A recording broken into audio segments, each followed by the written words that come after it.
Listen, my show has automatically leveled up with just two people.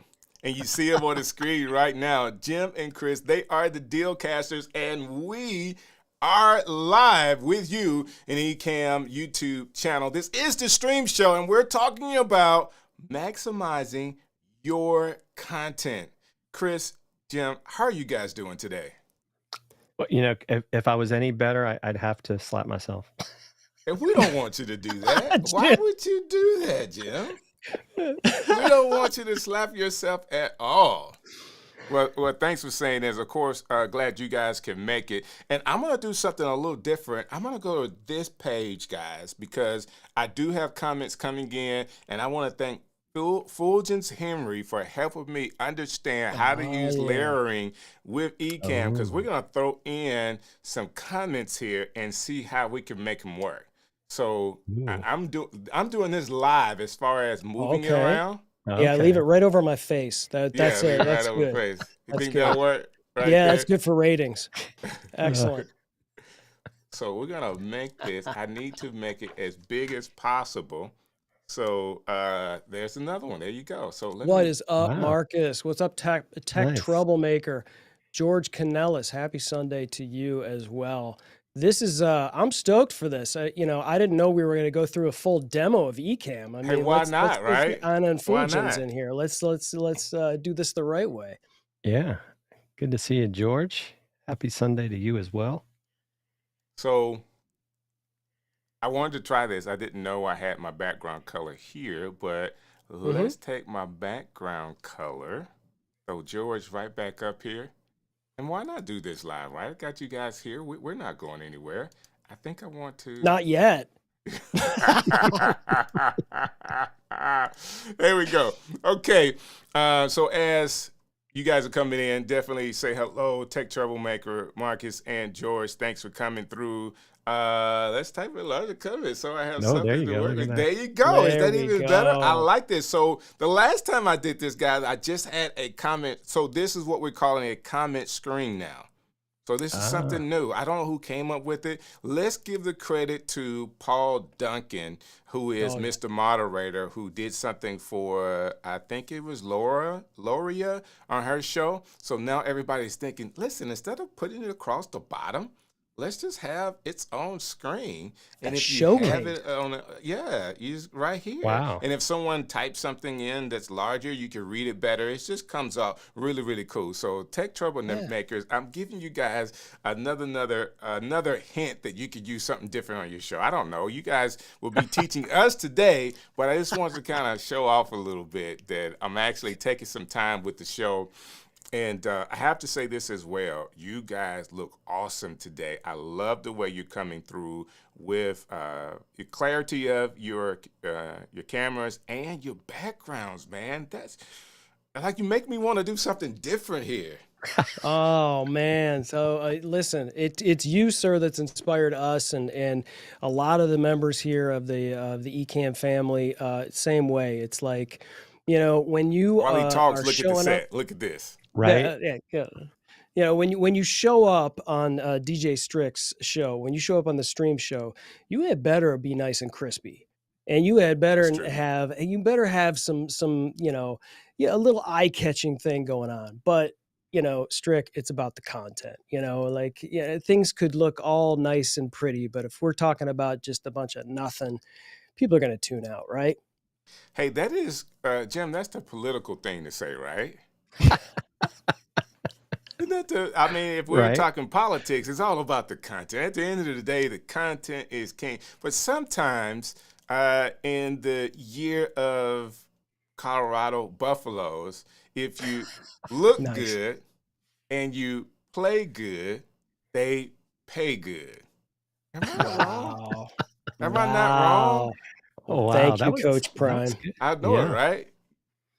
Listen, he's been saying that for a long time. Erica, thanks for hanging out with us. Good to see you here tonight.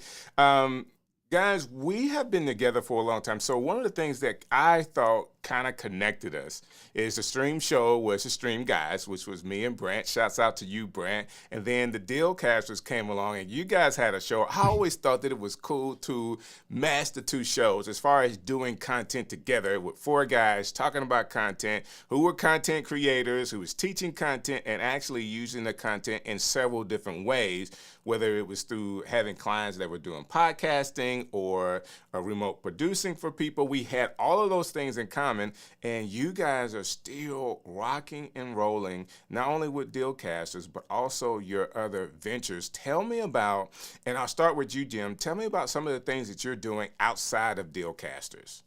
Well, one of the things, and Chris brought this up. Gosh, it's been a little while, Chris, since I think you started talking about live solving versus live selling. And so I'm working with a company that's actually based here out of Atlanta called eStreamly, and I'm helping them do some production work with companies where they are live selling, still like streaming. You know, you can use Ecamm, you can use StreamYard, to this platform called eStreamly that allows for live commerce to happen without having to be on Amazon or, Target or any of these things. You can basically own your own stuff. You can go live on your website. So that's been exciting because these guys, they're a SaaS company, and they're really working hard to, work with people to allow them to sell live. Because as we, may or may not know, depending on the audience, this is a multi-billion-dollar industry in China, and the U.S. is still kind of behind, but I think people want to do it. And so that's something I've been working a lot on, as well as just doing remote production for other folks. And I'm in the start of coming up with a new show as the Tim and Jim show. We kind of we retired and went off into the sunset. But and of course, me and Chris have got we got a show coming up soon with JP High Tech. We're gonna be talking about his new book. So excited That's about that awesome. too. Awesome. Yeah, I've heard that. I've had a chance to share it, and we have so many people in our community that are doing some amazing things. So it would be great to kind of showcase him and all the stuff that you're doing. So how about you, Chris? Yeah, shout out to JP. Looking forward to having him on Dealcasters, and yeah, it's absolutely still a thing. Strick, we love to do that, even though things have kind of changed a little bit maybe on that platform. But it's a fun show for us to do, and we did not start Dealcasters to try and make money. That was not what we wanted to do from the onset.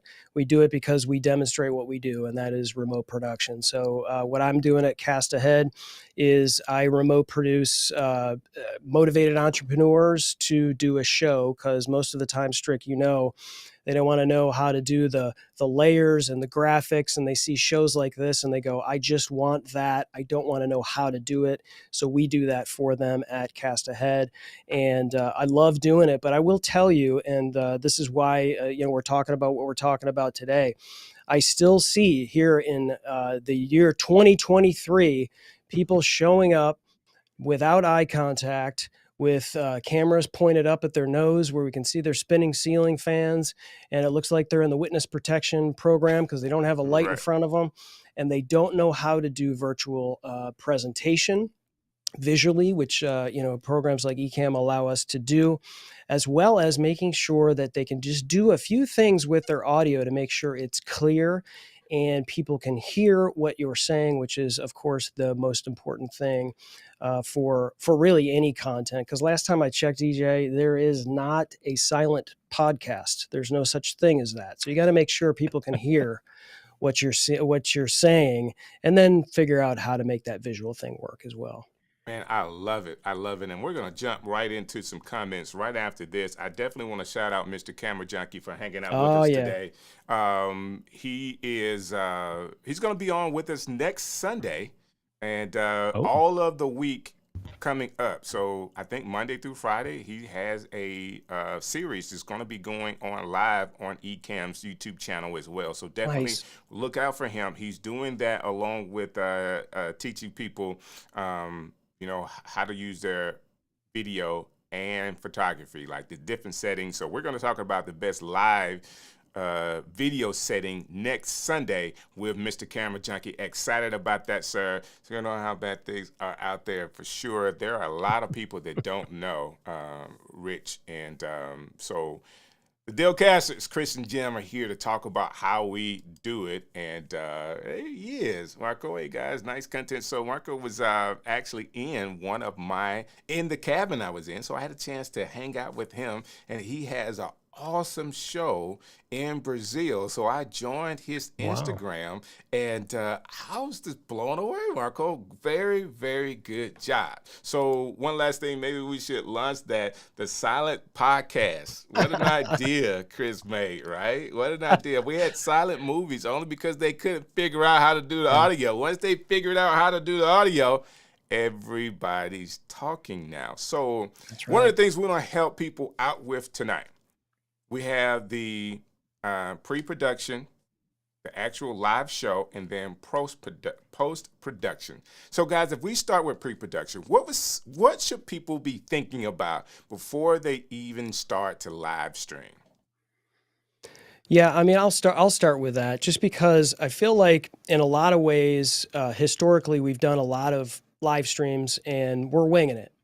And I think sometimes that's fun and that's great. And maybe you're going to get some really good content out of it. But I think there's what I'm seeing a lot of is a lot of people firing up their microphones and their cameras and just chatting and really not thinking how this content that you're actually recording is more than just about the moment itself. And so, Strick, what I really try to focus on is I look at the content that I'm doing as it's going to be here long after I'm dead. Right. And so I look at it as so when you think about that, it's like, okay, well, you treat it with a little bit more, it's a little more serious, right? And so I start to think about all of these people that are constantly guesting on podcasts all the time, like, because that's what you're supposed to do, put in the reps, get on shows. And so they're doing 60 shows in 80 days or whatever. And they're on a bunch of people's podcasts, but they're just doing the show. And then that's it. Like that's their marketing. Where, if you're thinking about something in the future and saying, well, what if I were to go on somebody else's show? Like tonight we're on your show, but I'm recording everything myself. Okay. I have all of the content right here myself. And so if you think about that, well, if I know that I can use everything that I say afterwards, wouldn't you have more of a purpose in what you're doing with repurposing? So the number one thing when it comes to planning your content is you got to make sure before you repurpose that you have a purpose. Mm-hmm. So let me say that again. Before you repurpose, you must first have a purpose. And so lots of people, if they have services that they're selling or a book that they're wanting, say JP High-Tech's got a new book, coming out. So he's going to be on a slew of shows, right? Well, why doesn't he and is, because we've already talked to him about being on our show. He's asking, and I'm asking when I'm on shows, and we're asking when we're on each other's shows, like, hey, what is your audience host?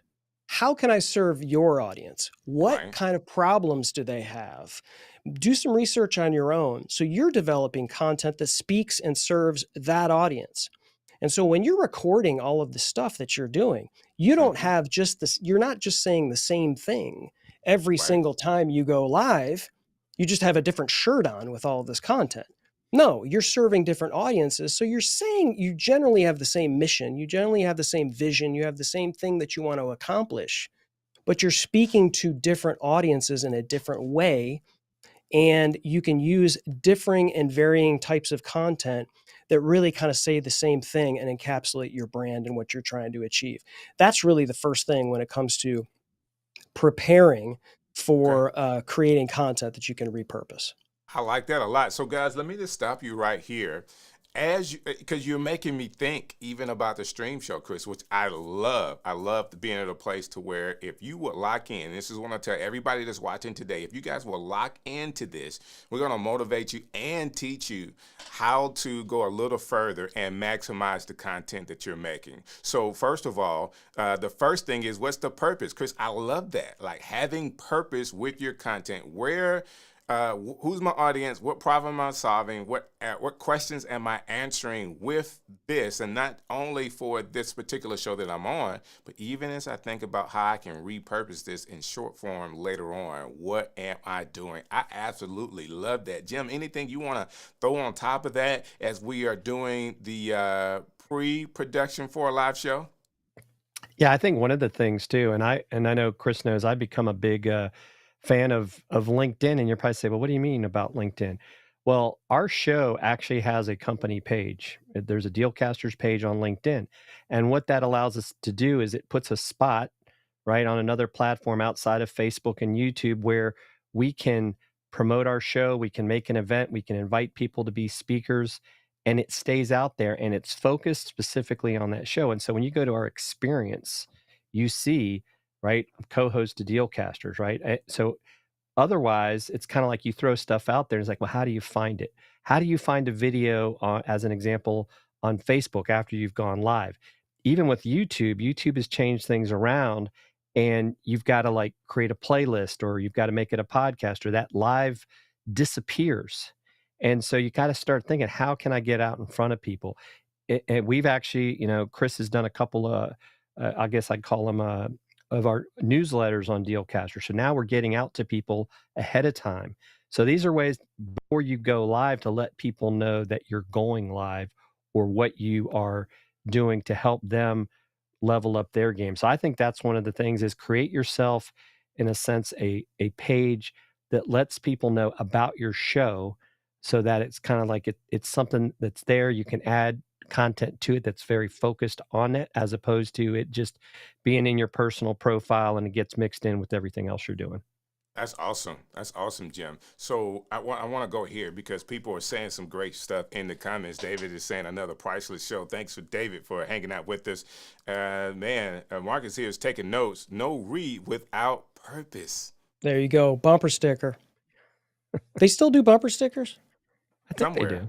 Somewhere. No re without purpose. I love it. I like that. So you can't repurpose it if you don't first have purpose on what you're doing. And then the tech troublemaker said the show that asks the exact same question of the exact same guest over and over again gets old really fast.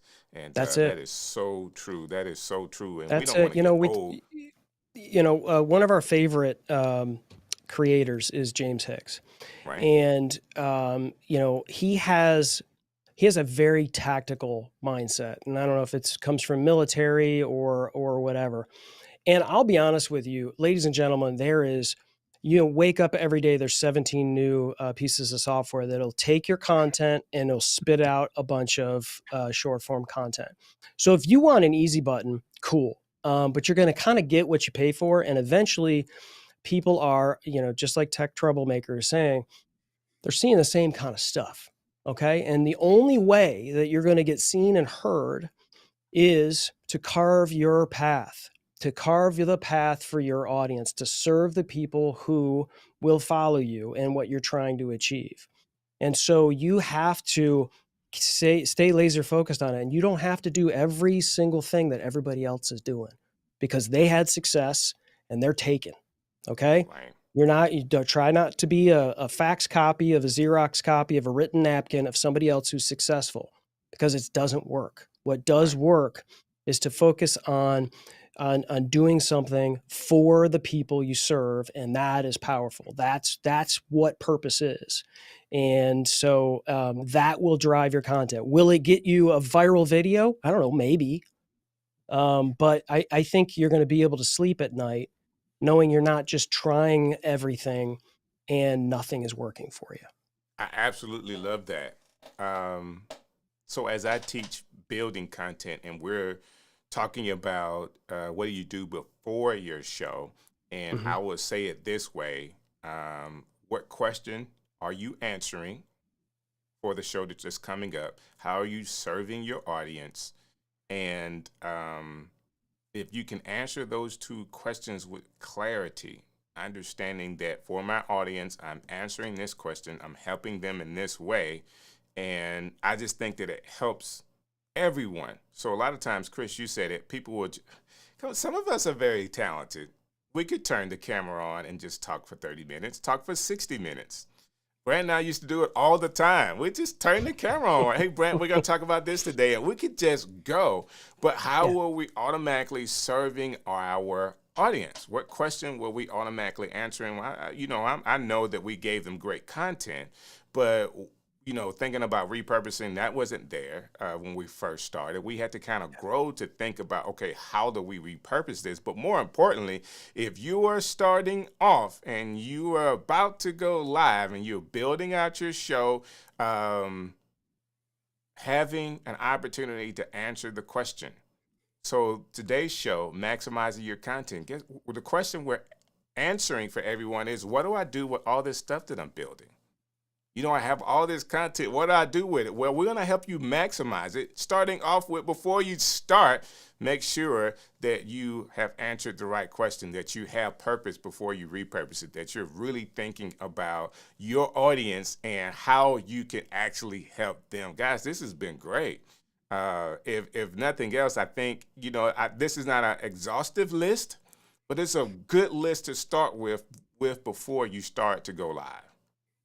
Yeah, a lot of people, for the first thing they think of is I need to repurpose content. So the first thing they think of is, what's the piece of software that they use? Oh, it's Opus Clip, or it's Gitmunch, and they start thinking about all that, but they don't understand that comes almost last. Right.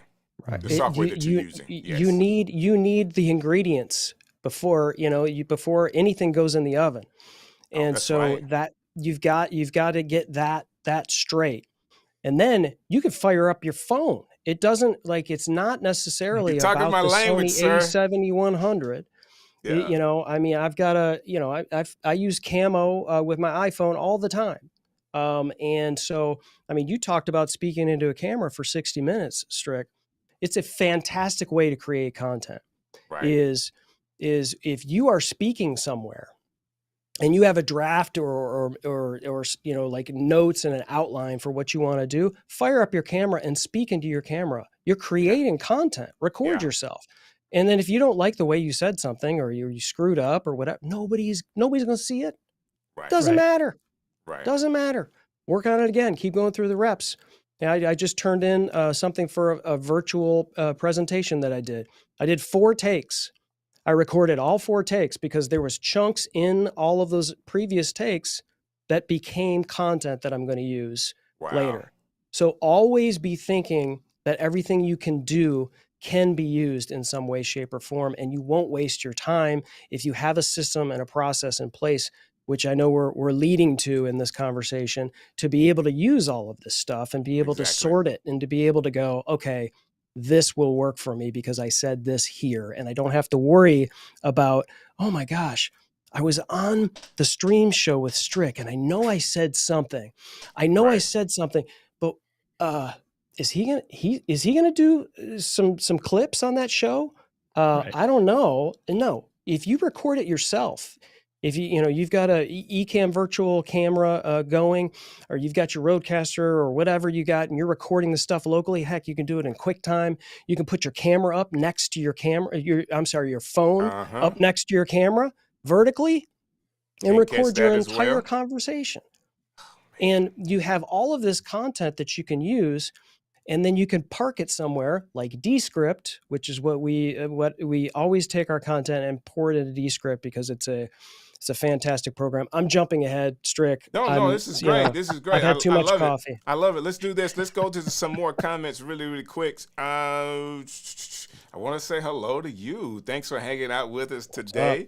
And Tech Troublemaker has a question on LinkedIn. If you have a professional profile, so should we also separate our profile for our show? Jim, you mentioned it's not so much about having a separate profile. Now I get it. Some people are concerned like, oh, well, maybe they have a job, but it's a company page which is free. And so you create a company page for your show. For your show. And so it's basically in your experience, the different things you're doing. So it might show that you're, Chris has got his Cast Ahead page. We've got a Dealcasters page, and we're both on that page. So we both have the ability to put things on that. I have a Fusion Marketing page. And so I think that's how I look at it. I know there's some people like, oh, well, I don't want my job to know I'm doing this, that, and the other. And I think it's probably difficult to create and manage multiple profiles on LinkedIn. I would rather just, go with the page, and you can have as many pages as you want. Just a matter of,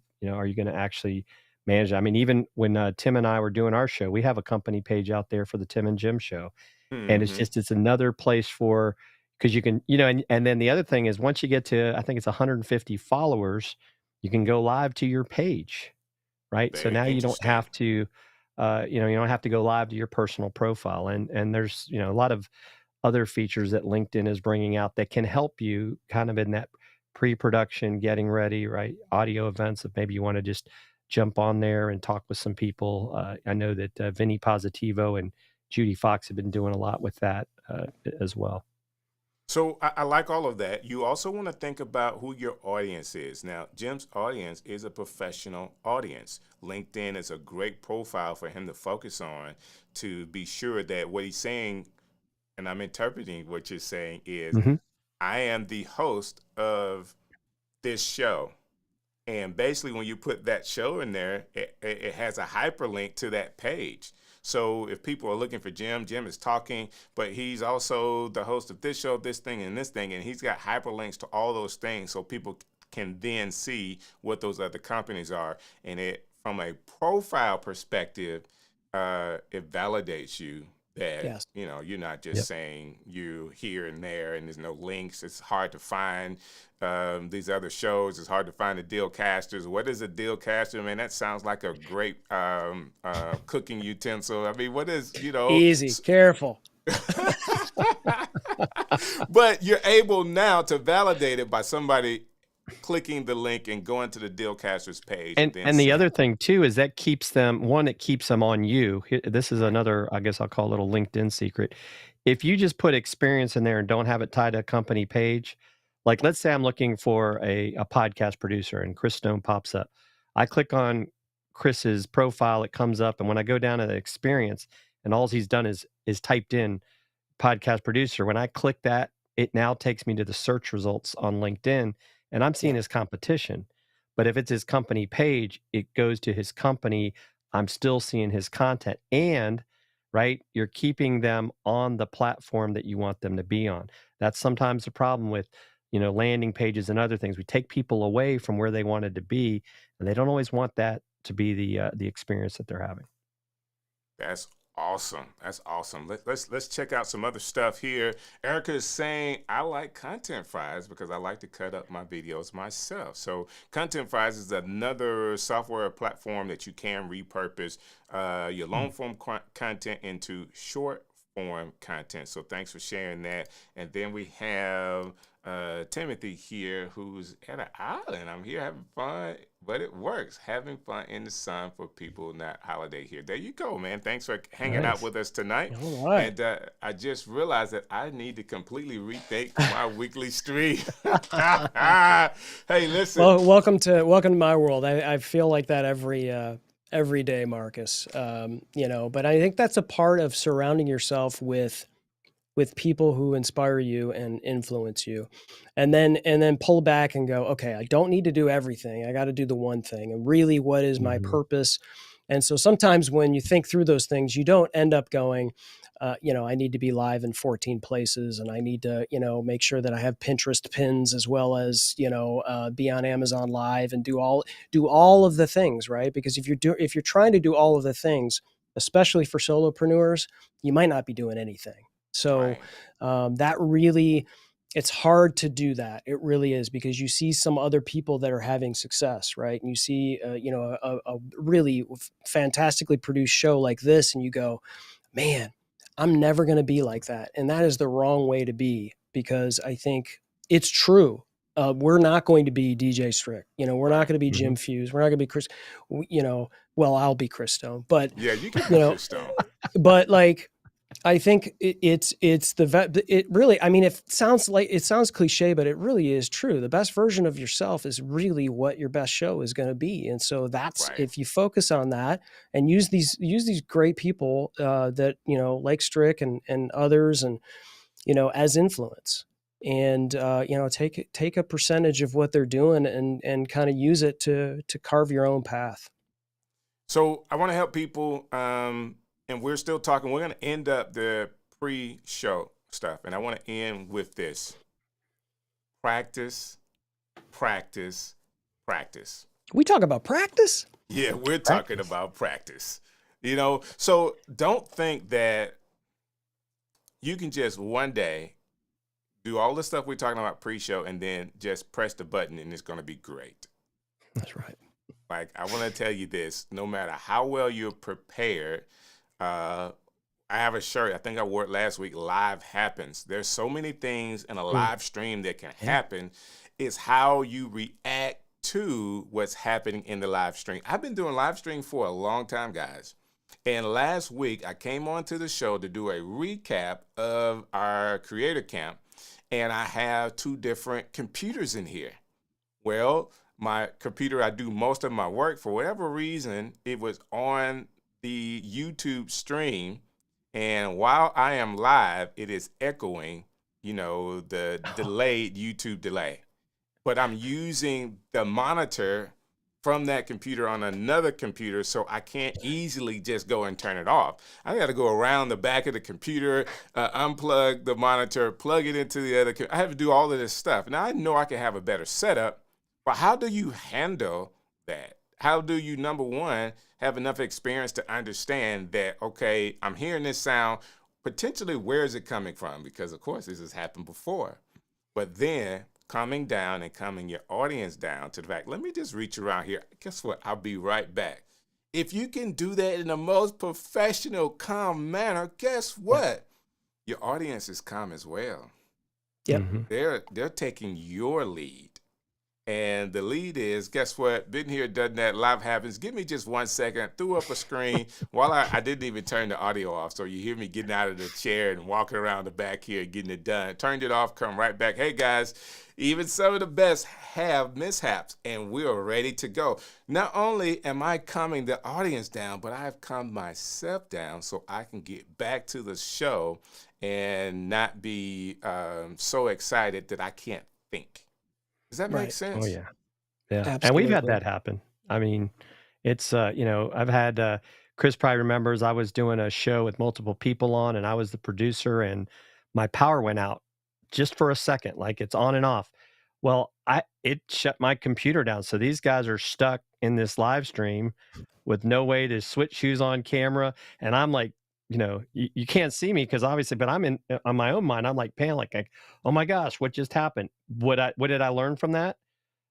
Uninterrupted power supplies are now hooked up to everything. So even if there is a power outage, my stuff will stay on at least long enough for me to say, okay, hey guys, we got some power issues, got to shut down. Chris and I have been, live on Amazon before where like nobody could hear me because we were trying stuff, I think with, we won't say what software, but we, you run into that, but we don't panic. We're just like, oh, okay. Thanks. User error. Yeah. User error. That's right. So, you know what? I will say this.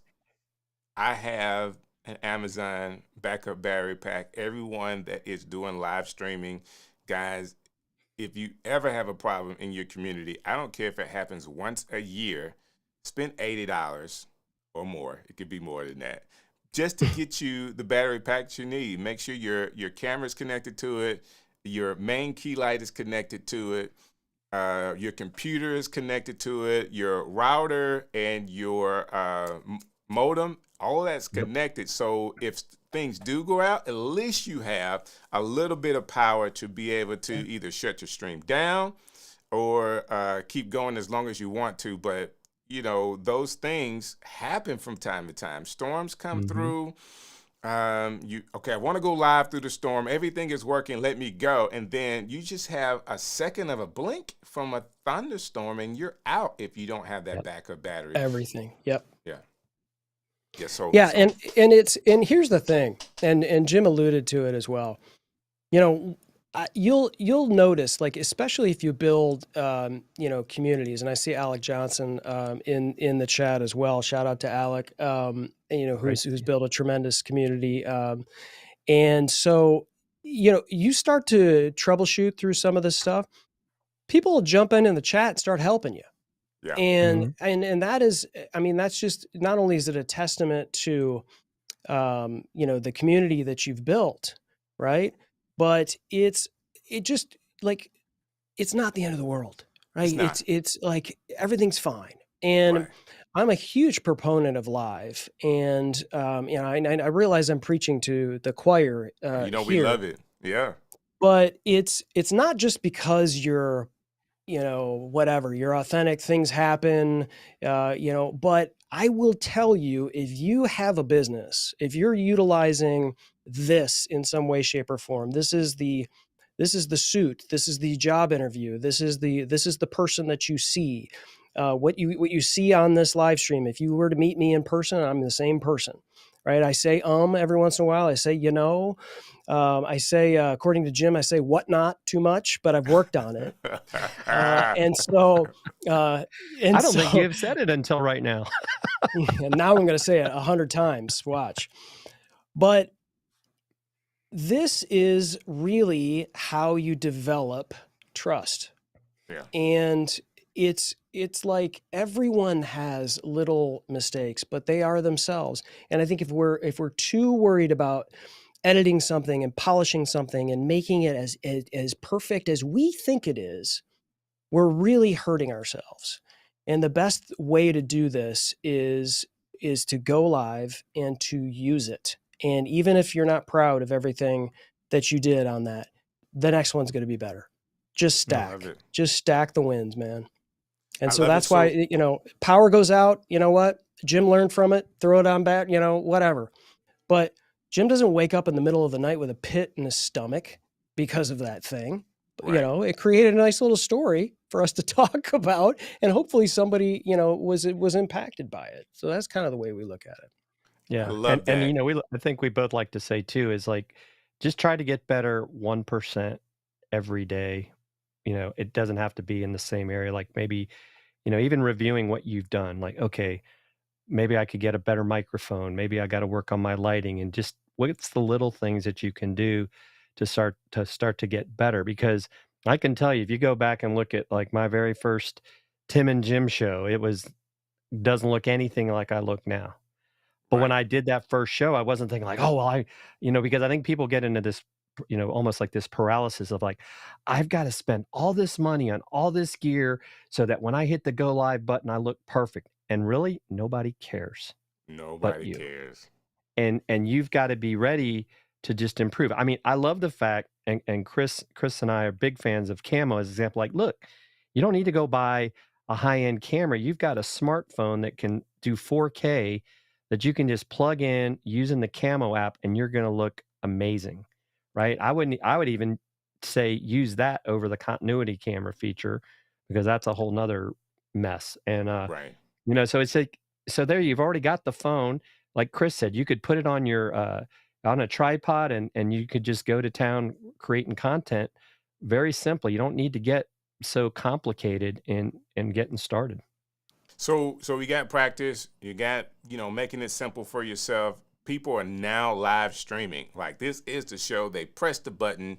I kind of said it in talking about practice. I kind of said, hey, Kay, you need to just calm down because things will happen. So that's number one. Make sure you understand that things will happen. But what's 2 and 3, guys? As people are going live, what's 2 and 3? I think making sure you have a way to record yourself is important, because like you've done all this prep, and you don't want to leave your content in the hands of the host that may not be you, right? If you're doing your own show and you're recording it onto your, via Ecamm or whatever software you're using, you can record that yourself and you can have isolated video and be able to use that. But there's lots of times where, like tonight, we are on your show, Strick, but I have this set up to where I have an Ecamm virtual cam, and I am recording my cameras myself. I'm recording myself 3 different ways right now. So I have 3 different shots of me talking to you, and I have recorded versions of what's happening on the screen, also in audio. So I know that that's happening. So as I'm talking, I'm not worried about it, right? What I'm worried about is delivering value to this audience. Hopefully I am. Let me know, Tech Troublemaker and Dave Harvey and Marcus and everybody, if we are delivering value and if you have any questions, because we'd love to help you. But I think it's about that, but also because I mentioned earlier, Strick, about how you need to kind of pivot with your content a little bit every time because you're serving a different audience. And that is not only going to help serve that audience, but it's going to give you back content that's a little different every time. Even though you're maybe talking about some of the same topics, it's going to be a little different because it's serving different types of audiences, and hopefully you have a different shirt on, right? But I think live, you have to watch for the curveball. Right. You have to, and that is a great thing because that's going to give you even better content. Because chances are George and Tech Troublemaker and David and all these people that are here watching tonight and chiming in are not going to be on the show I'm on tomorrow with, whoever umpty frats that I'm doing a show with, right? They're not going to be on that show. They're not going to be on the show with the whatnots. Yeah, right. They're not going to be on the show with the whatnot. Thank you, Strick. I appreciate you getting the one. Somebody's listening tonight. But so that gives you more content, right? These are questions that are coming in live. You didn't know. It's somebody else is asking them. Take that content, and then maybe that question and the content that you answered helps thousands of other people. And you can grab that content yourself because you've taken control of it. I love it. I love it. What about you, Jim? Yeah, I mean, I just think, Chris, is always adding value, and he's helped me come a long way. Because I mean, even like as an example, simple things like we're not fans of green screens, right? Gotcha. Because what happens is people start ghosting out on you, right? And it's like that's an impression that is going to be left on people. So it's like figure out how to clean up your background, right? Make it simple. Do things like that. I see some of the comments in here too. It's like the one talking about finding your mistakes on the replay. I mean, you're going to make mistakes. Let me get to that. It's important to watch a Tech Troublemaker. It's important to watch your previous videos to find an area to improve and improve one thing each time. A post-game replay to find your mistakes. I mean, listen, we're all fans of football, right? Of course you need to do that. Right. It's not easy, though. We'll say this, and this is a great point that Tech Troublemaker's bringing up. But for a lot of people, it's not easy, okay? You just have to learn to watch and listen to yourself. Some people, I'm telling you, Strick, you come from broadcast radio and other things. Hearing your own voice, it's like nothing for you. Some people, the first time they hear their own voice, are horrified. I don't understand that at all. I never had that as an issue, even as a kid. I just never did. Well, see, that's funny. I did. I really did. I didn't like how my, maybe because it was cassette tapes. I didn't like how my voice sounded on a cassette tape. But other people think your voice sounds fine. And I think like one of the things I think that I'd like to think has made me and Chris successful is we're not afraid to tell each other, hey, this happened or that happened. This is something you might want to take a look at because we're sharpening the saw. We're helping each other get better. And I think that's the thing is you can't let your ego get in the way and think that, you're perfect because none of us are perfect.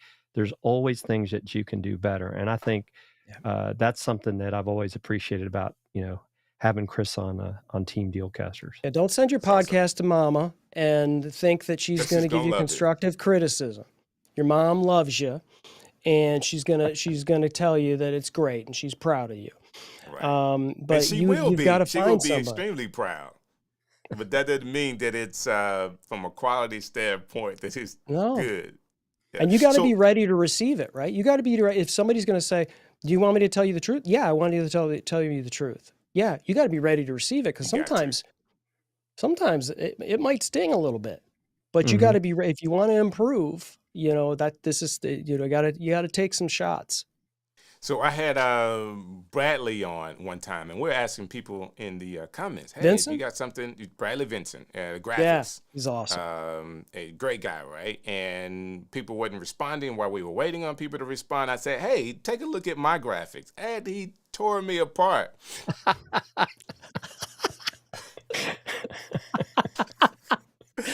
He's the trying to help best. you, though. Yeah, he was trying Yeah. to help, but it was the best thing that could ever happen because this is what I had an opportunity a couple of weeks ago to talk to my 18-year-old son. He's about to graduate high school, go to college. Wow. He needed to do some speaking in front of a classroom, and my wife was helping him, and of course, I'm the communicator. So I came in the living room, and kind of helped him. And this is what I told him. You may not agree with this, but I said you really think too highly of yourself. Wow. If you think you're going to get up in front of people and not make a mistake, you're thinking too highly of yourself. If you think that however you're creating your speech or the message that you have, you're thinking too highly of yourself, that you can't make a mistake. Guess what? You're going to make a mistake. Calm down. Jim already said, take your ego and put it down. Be humble about where you are and what you're doing. And we said this earlier as well, and be authentic. Okay? Mm-hmm. Now, that being said, when I'm saying you're thinking too highly of yourself, like you can't make a mistake, and that mistake just tears you all the way down. I had to start over, I made a mistake. Oh, you're going to make a mistake. All right? Take your ego, take whoever you are, that confidence, not confidence because you need the confidence, but that ego down that you can't make a mistake. Don't think too highly of yourself. And I'll give you the case in point. Is Kevin Hart, who now has a comedic style where his comedy is based off of demeaning himself and his family. So everything you think about, I'm so great here, he tells you about the mistakes that he made, and I was so stupid, or my dad did this and that was stupid, and people just love it, right? People love his comedic style because I do the same thing. Like if I talk about anybody, I'm talking about me. I would talk about the mistakes that I made. So number one, I don't want you to think too highly of me. Every mistake that you can make in live streaming, guess what? I was the first one to make it. What does that do? Does that not help the audience engage with you because you made the same mistakes? The only reason why I'm here is because I've made some mistakes to get here, and I made them enough times that I've stopped making them. And now I can present in a certain way, but I don't think highly of myself. I'm just like everybody else. I just have done it enough to be able to now teach people 2 or 3 steps behind me how to get to where I am.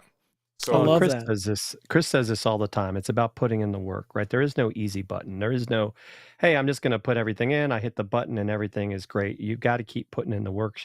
You got to keep putting in the reps. And I think to your point, right? As much as you say, oh, I don't want to make that mistake again. It may still happen. right. It's not going to be the end of the world. I mean, I'd like to think now that I have battery backup that I won't ever have that problem again, but who knows? The gremlins could get into the machine and it won't matter. It can happen, right? It can happen. And how do you handle that? And don't think that, hey, I've been doing this for so long. I'm so great. I don't make mistakes. Yeah. Yeah. No? It's and this is a lot of the stuff here, like we talk about tech all the time. We're tech nerds, but sometimes stuff doesn't work. Right? It just doesn't. And none of it's perfect. None of it's you don't fire up your whatever software or whatever camera and it automatically makes you Joe Rogan or Oprah Winfrey or whatever. But what you can control is how much you make yourself better. And I think people, when they see us make mistakes, you, Strick, some of these great creators that are all over the world that we use as influence, every once in a while, you're going to see them make a mistake. Right. And they're going to admit it. And they're not showing you their mistakes for the sake of showing you. They just are being themselves. And it is almost inspiring as well. Like, we're not looking for a mistake going, see, look, Pat Flynn, made a mistake on his podcast or whatever. Right. No, we just go, that's because he's human. He's human. And I can be, that helps me think, well, maybe one day maybe I'm a little bit closer to where I need to be. And you're a little bit more inspired actually by somebody's mistake as opposed to the great stuff that they're putting out. Right. And it's not always a straight line. It's not a straight line progression, right? The path to success is up and down. You'll start to do well in one area, and then maybe, and sometimes like when you're trying something new, you're kind of taking that step backwards, but then it's going to get you beyond where you were before, if as opposed to continuing to do things the same exact way. I completely agree. And David, here is your channel, big or small. Amazing advice. Great delivery. Delivered. And I'm not sure with that one. That was a couple of things back. I love watching other genres of content. Learn something new that may be great for That's my great. audience, and you That's want to great. do that as well. That's being smart. We never talked about research, but research is important as well. That's It is an excellent. important part to not be afraid of the mistakes. You're going Yeah. to make them. We have people, our anchors on television, whether it's local or national or international. Guess what? They make mistakes all the time. Mhm. All right. Watch how they recover from their mistakes. Mistakes you wouldn't even know they made them. All right. Oh yeah. This one shouldn't be so high. So watching Ecamm live stream and seeing the pros have those less than perfect moments gives me the confidence that I can start my live stream channel, and it Boom. doesn't have to be pristine. I'm telling you, that is why we do it, to encourage people to just get going. If you think it's going to be perfect, we've said it already, it would be very hard to here we go. Mistakes can often come off as relatable. Our I love audience it. can see us as Mhm. human beings, and George is saying right on with that as well. Those are things as you are producing a live show. I mean, we could talk about your content, but we want you to understand how to do a live show and make sure you come off the right way, which is understanding the mistakes you can make and understanding that sometimes those mistakes allow you to be relatable to people to present your content. Now, we do interview style shows. We do content based shows or product based shows. So there may be other things that you're doing. Like we have a great friend that is a quilter. She's Mhm. showing people how to quilt and the different things and the different tools you could use to make quilt. Guess what? She's making content and very well and has a great audience, but it's to her niche. So Yeah. you want to be mindful of the niche and the style that you are talking to in your live stream to be sure that you connect with them. Okay. I would hate it for someone to watch my show that is a real numbers tech person. So I had it earlier here. Let me do this. I'm gonna get to this screen here. I want to show you this because some people may get it, some people may not. Timothy said, "I just realized that I invested in a MacBook Air M215 Loop Deck CT GFM. I guess that's a camera or the camera, continual camera, and always one gas remote in a bar. Okay, on the beach. Okay, so that's a lot that he's talking about here. I realize what all that is, but some people in the audience may not. And you want to be sure that you are talking to an audience that you can relate to and they can relate to you from a tech perspective. Now, that being said, with Ecamm, you want to be sure that you get an M2, but the MacBook Air may not be as powerful enough to be able to run all of the isolation that from the video and audio that Ecamm has perfectly. So you might want to step up to the Mac Mini M2 or the Studio to help you do that. Okay, great. Guys, we've talked about pre-production. We're talking about doing the live stream with confidence. Now you've got your live stream done. And we all know to maximize your live stream is not all of the people that are watching it. Replays are important, but now in the age of reels, shorts, TikToks, how do you then take that long form content and then make multiple short form contents to be able to, again, maximize the content that you've made? Yeah. So as I mentioned before, we look at our content more of like this is our legacy. So it's very much like not in the moment. And like the live thing is awesome and fun, and we get to talk to these people, and it's, hopefully gets replays for the live, wherever it is. But I really look at that as like one start to just a whole bunch of different pieces of content in varying shapes and forms and sizes and specs. So at a minimum, we're pulling the audio out and we're making an audio podcast. And so we're going to talk a little bit about another reason why we do so much repurposing. It's not just because you just want to be everywhere and more people see your face and whatever. You're not really in control of a lot of those algorithms, right? So we're a lot more tactical with our content in serving that particular viewer. So there's a lot of people that I deal with, Strick, on a day-to-day basis that are people who have for years done an audio only podcast, and now they are just getting into video. Maybe just in the last few months, they're just now getting into video, but they're really great. And like they have, hundreds of thousands of downloads for audio podcasts, but they just are like, okay, I'm just going to have to do it now. They just are realizing like the water's coming into the shore and I've got to get my video together. And so they don't know where to start. They don't know how to get, and then they see YouTube now has podcasts. Right. And we can get into whether or not you think a YouTube video that's marked as a podcast is technically a podcast or not. I'm not going to get into that. That's a whole thing. And they're still working it out in terms of audio podcast. That's an RSS feed versus what shows up on YouTube. The bottom line is, if you are not putting content on YouTube, you are behind right now. And so that and you just have to, like, it's not hard. And if you're afraid of getting on camera, I don't know what I have for you. That's not my zone of genius. But I will tell you this: your content can be used on YouTube, but don't think that if you can just upload either a static image with a squiggly line that has your podcast audio underneath it, that's going to get any traction, because it's not, because that content is not made for YouTube. Or if you just all of a sudden out of nowhere, and you got a couple of hundred subscribers on your YouTube channel, can put up an 1.5-hour interview with someone, that's going to get traction too, you're mistaken as well.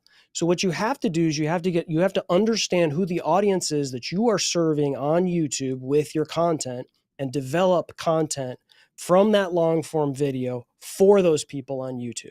Now, I don't know what audience everybody here is serving. Timothy, Tech Troublemaker, George, I don't know what your shows are.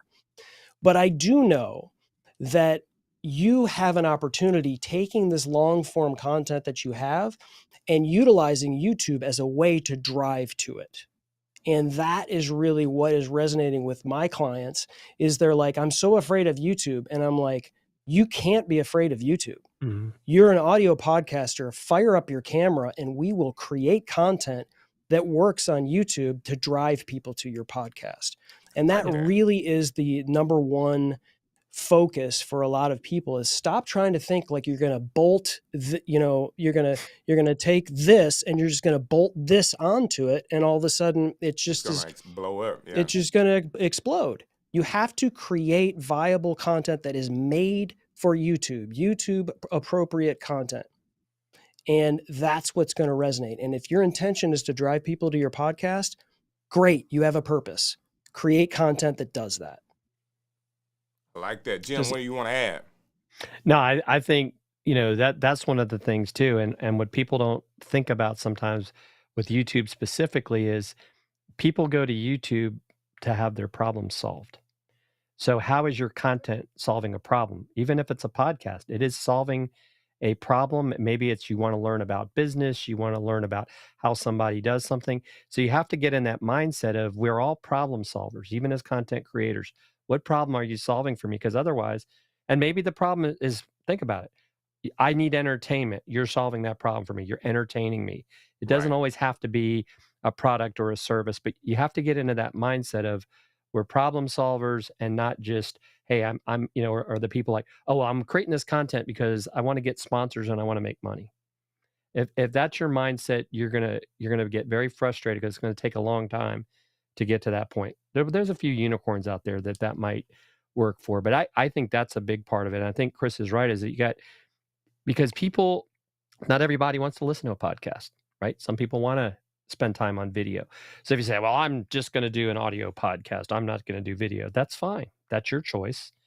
But then when you see somebody that's, oh, they got all these people watching their videos and listening to their podcast, that was a choice, right? So you've got to have a strategy of how you're going to do that. I mean, even with Dealcasters, what we have done is when we have interviews, it's not every Dealcasters episode. Chris has turned that into an audio podcast. Why? Because it starts to get out there in different places, different countries. And now we start to get more people wanting to find out more about our content and what we do. That would have probably not happened if we had not taken that extra step to say, where else can we put these, in a sense, plant these seeds to get people to, to grow, to at least listen to us. I don't know if they like us or not. That's a whole nother story. Of course they like the Dealcasters. I mean, who doesn't like the Dealcasters? So check this out, guys. I absolutely love the information that you've given us today. And I'm thinking about, if someone had a show, because like me, I have a show, how do I want to repurpose this? And, you can get caught up in all of these, what algorithm works. I think doing something, guys, listen to what I'm saying. Doing something is better than nothing. And then doing that something 2 to 3 times could be better than just doing something. So if you're not repurposing at all, I need you to take a baby step and start repurposing something. What does that mean? Okay, you don't have all the time in the world. Take one clip. Give yourself 60 seconds that you said something from your live stream that was informative, powerful, you resonated with it, and you think your audience would resonate with it, and repost that. That's just one. Now, if you do a weekly show, guess what? You got 6 days that you're not on. All right, so finding ways to fill those 6 days with content about your last show or your show coming up, and it be short form, is important to you. Okay, so we're saying, how do you maximize your content? And I'm saying the repurposing part is important because you could do 1 post for the week of the last show. You could do 5. You could do 10, which is 2 a day. You could do 3 a day. It depends on what your schedule is or what you could do, because I think it needs to be scheduled out as best you can. And also you want to have a couple of days leading up to your next show where you're advertising the next guest or whatever your next show is. Would you guys agree with that at all? Yeah, I think a lot of these algorithms, depending on when you post them, you never know when somebody's actually going to see it. If it's going to be 3 weeks from now, I sort of treat the content in terms of like short form content as I'm going to put this out there that's appropriate for TikTok or Instagram. Like if you want to post something and sort of like promote a show, I think you might as well do that. But I really feel like, back to Jim's point in terms of helping people and solving problems, I think a lot of what I can tell from the algorithms and just interaction and engagement in general on a lot of these platforms, they'll treat somebody trying to promote an upcoming show as like an ad, basically. And so if you're somebody that's thumbing through TikTok and all of a sudden it's like, hey, I've got a show coming up where I'm interviewing Jim Fuse and we're going to be talking about right. Yeah, it feels like an ad. But so you have to understand, just enough to be dangerous. Nobody's like, don't call me a expert on all of these platforms. You just can't be unless you work for TikTok or you work for, we're not. All we can do is just be detectives and find out what works. But I know that if you show up and you give somebody something, it's the same reason why we create an audio podcast like Jim talked to you about. It's like we interview these people that are helping people. So we intro the show and say, this is what you're going to get. we're going to get this and it's going to help you do this. And what it does is two things. It tells people exactly what's happening and we give it to them and they stick around, or they say, the show's not for me, bye, which is fine. Like, we didn't waste their time. We're not for you. We're not for everyone. We certainly aren't. And I think it's important to just start there and not look at social media and the, repurposing all these videos as a way to trumpet your brand and everything you do as much, because it can come across as more looking or feeling like advertising. And I think these platforms treat it like that. Like this is not helpful content. It's not going to, people aren't going to engage with it. So they're probably pushing it down. That makes sense. I started doing, I'm gonna be honest. So I'm gonna have an honest moment here for everybody. Because we are live. Look out, folks. I'm live. An honest moment. I really like using Canva to do reels. Like, it's just really cool. I actually bring out my S7B, sit it right here in front of me. I got my Rodecaster going. I hit record. Hey guys, this is DJ Strick, and we got the Dealcasters coming to the stream show. If you someone needs to know how to maximize your content, guess what? You're gonna get it right here on the stream show Sunday night on Ecamm Live's YouTube channel. Don't miss it. So I do that right here, and that's awesome.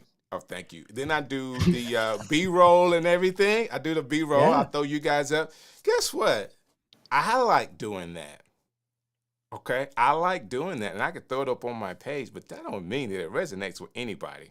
And I agree with what Chris is saying. I mean, if I'm watching, if somebody had a reel like that on TikTok or Instagram, it is an automatic swipe. It is a automatic swipe. No. So I like using what they call the problem, agitation, then solution. So if you got a problem with what to do with your content, you don't know how to use it outside of your live stream, and it is really giving you a problem connecting with your audience, well, the solution is watching the stream show. I have a Dealcaster, and we're going to talk exactly about that. Still, it's an ad. It's an ad for the show. Now, I like doing it. It looks cool inside of the groups. So inside of my stream show group, inside of the Ecamm group, that is perfect, okay? Because I'm talking to those people. It is an ad for them for Ecamm. But if I throw it up on my personal TikTok, I throw it up on my personal Instagram, friends of mine may see it, and they're Strick go again. He's got a show coming up, but it's not going to get... It's not going to get the audience, or, most of the times if you really have a lot of people watching one of your reels on Instagram, it's people that are not, it's recommended outside of your friend group. Yeah. But, they're not going to recommend that because, how do they know that people need to maximize their content, right? Yeah, and the other thing, we forget on all these vertical platforms, a lot of problems don't get solved in 59 seconds, right? And I think a lot of people go into these things thinking, right? And is that like they start swiping and they go, here's how I made $400,000 in 3 weeks. And you're just like, of course you're going to pay attention. You're either going to go, oh my God, or you're going to watch, right? Right. And so I think it's a little of that too, is that people think that they can go to these platforms and actually get real high-level solutions in 59 seconds. Right. But I think what you're talking about is the right way to think about it, is that, let me solve somebody's problem and I'm going to tell you how I'm going to do it because we're going live and the link is right here, or, whatever. You're going to get a little more traction there. But I mean, typically what I end up doing, and I think somebody made a comment here, Marcus, best promotion for a show would be to deliver value in the promotion itself. So, a lot of times when you're doing these shows, it's a question that's being asked and an answer. And if that question that's being asked is something that is a problem that somebody has, you have 1 minute to solve their problem. Right. And then if you can somehow deliver that, then you have a clip that you can use. That solves a problem. So a lot of times if you're a guest on somebody's show, you give them questions to ask. Right. Here are some great questions for you to ask us when we show up on your show. We have that. Now, we didn't send that to you, Strick, because we trust you're going to ask us the best questions ever. And I don't, but it's all good. But that's because we want it to go the way that it could best go. And people are going to throw that away sometimes too. They're going to ask questions that they feel like they're going to ask. But like if you have anything that you think you might want to ask us, here's some questions that we can definitely vibe on. But it gives an opportunity for you to take that content and use it because you're the one saying it. And there's great association too. Like if you got content where you're on the screen with a really high level guest, like that gives you credibility, right? People are associating you. Like right now, Jim, we're associated with DJ Strick. Listen, you guys are on your way now. That's awesome for us. Just like the last time we were together and you guys took off and you're going to take off again. We needed some more Google juice. That's why we got on. There you go. There you go. Hey, let me do this. We've talked for a while and I'm hoping that we help someone understand how to maximize their content. We got people that are talking inside of the comments. Thank you so very much for doing that. All of the help has been, the comments have been very warranted and good as well. That being said, how can people get in contact with the Dealcasters? They want to see what you guys are doing. They want to be a part of the Dealcasters world. How can they do that? I'd love for everybody to follow us on YouTube. We want to get those numbers up. So, and then it's a great way for you to kind of see the short form content that we do to repurpose our shows. Our podcast is up there and we do a lot of product reviews. It's YouTube. It's at Dealcasters on YouTube. We'd love a subscribe. Doesn't cost you anything, but if you want to connect with us, we're at dealcasters.contact. And that'll give you all the places that we are. So if you want to connect with us in the place that you'd love to, whether it's Facebook or Instagram or LinkedIn or whatever, we're on all of the tubes, as we like to say. And so we'll connect with you as appropriate. I love it. How about you, Jim? Anything you want to add to that? No, I think Chris hit it all. I mean, that's the best place to find us. We're very active on those platforms, and we enjoy getting to help people get better with their tech. I mean, that's part of it. In fact, you probably remember meeting Kat at the Creator Camp, and she did a survey on LinkedIn, which I thought was, I don't know if I was surprised by it, but how many people know what a virtual cam is? A lot of people don't. That is funny. It's crazy to think that after all this time, people still don't know how to look good on video or what steps to take. And I mean, so there's lots of opportunities for people that want to help people get better with video, and you don't always have to be the person on the camera. Listen, guys, you two inspire me. Chris, you didn't chance to make it to the Creator Camp, but Jim and I had a chance to talk a couple of days, and the same conversations we had down at PodFest, it's kind of like automatically we connect with each other. And just to be able to talk to somebody about business, like we love talking business. We love talking live streaming. We love talking about, the opportunities that are out there because every year they're different. Yeah. Like we are really finding out that, this world of content creation and streaming, remote producing, graphics, and all the stuff that we have to do to show up well, it is growing. And if we're in the right place doing the right thing as best as we could do it professionally, there's just so much opportunity out there. Again, the biggest thing that I see for any content creator to have, gift, skill, talent, is understanding consistency is important. And you guys have been consistent with this. You're always trying to come out with something different, something new, because products are out there as part of what you guys do to present different products to people. And I really appreciate every time I can see you. When you show up, when you guys show up, it inspires me. So I want to tell you that to your face, man. Y'all keep going, keep doing it. And if I could ever help with anything, please let me know. Awesome, man. Thank you so much, Strick. Your show is amazing. We're huge fans and you inspire us as well, man. And it's always great to surround yourself with really great people, because, you know, there are times in this world where things aren't going the right way for you. Right. And if you surround yourself with people that are, you know, gonna help make you better, that's really the way to go. So we appreciate you, man. Thank you so much for having us on. No problem, man. It's been a blessing to me, and I hope you guys that are watching in the Ecamm family enjoy this as well. Please hit that like button, and if you really like the show, if you learned something, please let us know in the comments as well. If you're watching us in a replay, just let us know you part of the replay team as well. Yeah, I mean, come on, this is the best way to get it, right? You can actually speed me up, and as I'm talking fast, I'll talk a whole lot faster in the replay, you know?